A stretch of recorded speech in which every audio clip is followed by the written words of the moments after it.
nasasaktan? Bakit tinitigis pa rin ang isa't isa? Lagi na lamang bang ganito ang buhay natin?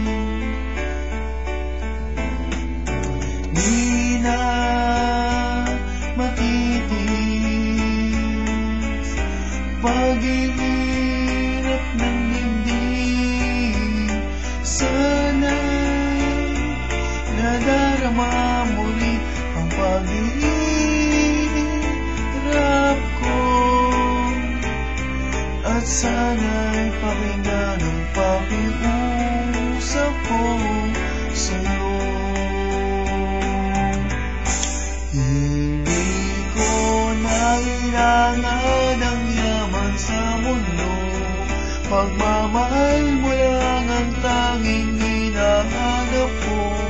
Maaari bang sana'y patawarin mo ko, pagkat tayong dalawa ay sa isa't isa?